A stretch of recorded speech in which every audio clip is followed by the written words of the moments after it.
Hello guys and welcome back to the F1 Tube YouTube channel and welcome to my Russian Grand Prix race review. And my word, it was a controversial, a very intriguing race. Something you don't particularly compare with the Sochi Autodrome, but at least F1 has kept on with its string of brilliant races, or at least adequate. Let's dive into the race results, and Lewis Hamilton claimed his 9th win of 2019. Basically, once he got out in front, once he benefited from the virtual safety car, he was unstoppable. He headed home Valtteri Bottas for a Mercedes 1-2 with Charles Leclerc rounding out the podium. Then we have the two Red Bulls of Verstappen and Alex Albon with Carlos Sainz best of the rest in P6, Perez P7, then we have Norris, Magnussen and Hülkenberg rounding out the top 10. We have the non-finishers being Stroll, Kvyat, Raikkonen, Gasly and Giovinazzi, and the non-finishers Kubica, Russell, Vettel, Ricciardo and Grosjean. Let's start off with Mercedes, who won the Russian Grand Prix once more. Every time we've headed to Sochi, they've come out as the winning constructor, and today proved Mercedes' ascendancy and their streamline effect. There was no friction or reliability errors within the team. They just got on with the job in hand and they came out with a 1-2 finish. Despite lucking out, Lewis Hamilton drove very, very well today.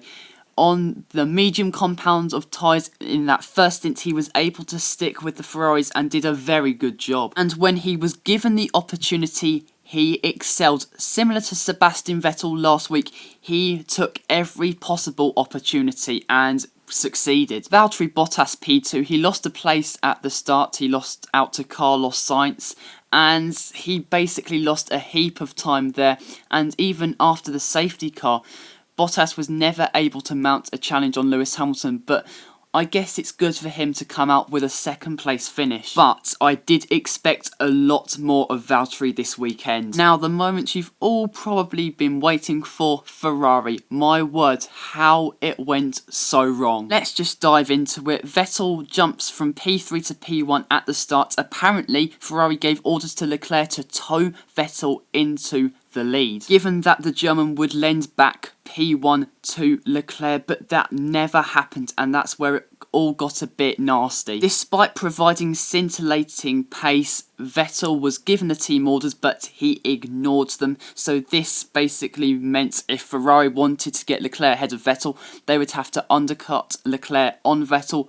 That worked. Vettel was not best pleased, and then on his outlap, I believe, he suffered an MGUK failure and he was out of the race. Vettel's reaction, by the way, about after he retired saying go back to V12 engines was absolutely golden, but you can get Vettel's frustration. Yes, I know he ignored team orders, but he had driven so well, and if I'm going to give him criticism after his scant qualifying session yesterday, you have to give him credit for how he drove today. Oh, and of course, the virtual safety car came out when Vettel retired, Leclerc lost out, and Mercedes just drove away at the end, didn't they? I'm not going to criticise Leclerc for the whole team orders situation, because at the end of the day, he gave Vettel the tow at the start. Whether it was to give him the lead, that's a whole different matter, but my goodness, Ferrari team orders is going wrong. How ironic. And apart from that, I don't know what to say about Ferrari except for the fact that Mercedes just expose their flaws. Next up, Red Bull. For the car that they've had this weekend, I think they can be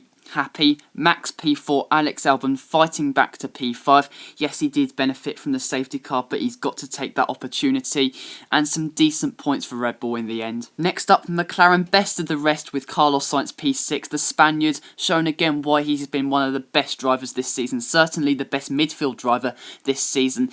The smooth operator himself just drove a fantastic race. That is a really bad joke, but you know, he did everything he needed to do and comfortably defeated his teammate. Lando Norris was P9 on the road, but thanks to Magnussen's penalty, he came home P8. And in terms of McLaren in the Constructors, they've pretty much secured 4th. Sergio Perez, what a drive. P7, had paced the entire Grand Prix, battled his way past Kevin Magnussen after the safety car. Very good job. Lance Stroll wasn't able to utilise the track position and those soft tyres in that stint, but I guess he wasn't too bad today, so he can be somewhat satisfied. But when you look at his teammates, it wasn't the greatest of races for him, was it? This must be Haas's best weekend since Germany. They scored points. Hallelujah for them.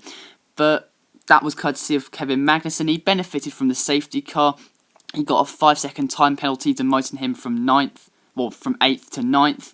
So not his greatest ever race, but it's points nonetheless. Romain Grosjean was taken out on lap 1. It looked like he squeezed Antonio Giovinazzi and Danny Rick on that lap 1 incident, but I'm going to be honest, it was a racing incident. You're going to have cars going side by side by side, and it's going to happen from time to time. Danny Rick's race was destroyed in that instance, so I'm not going to talk about him. Nico Hülkenberg, he drove well. He did drive very well. He was P9 until basically the safety car drama unfolded. He lost track position. He had a slow pit stop as well during the Grand Prix, so things could have gone better for him, and I do believe he could have got P8.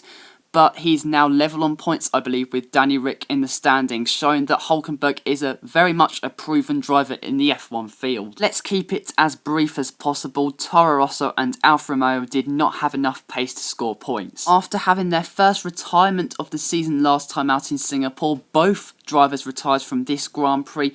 Firstly, George Russell, I believe, had a brake failure. It did look like a brake failure as he crashed into the wall right after the virtual safety car, and then Robert Kubica retired about 3 laps later. Lewis Hamilton is cruising towards his 6th title. He is 73 points clear of Valtteri Bottas, with Leclerc in 3rd, Verstappen 4th, Vettel 5th, Gasly 6th, Sainz 7th. He is closing down Gasly at a rapid rate, with Albon in 8th, Norris 9th and Ricciardo in P10. And although he can't win the title next time out at Suzuka, I would expect Lewis to claim his 6th title at the North American races. In the Constructors, we have Mercedes again ascendant in 2019 ahead of Ferrari, Red Bull, McLaren, Renault, Toro Rosso, Racing Point, Alfa Romeo, Haas and of course Williams. But guys, that is it for today's video. I will almost certainly be posting a video about the whole Ferrari team orders situation this coming week, so stay tuned for that.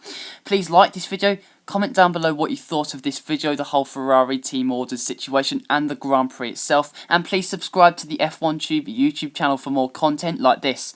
But until next time guys, see you later.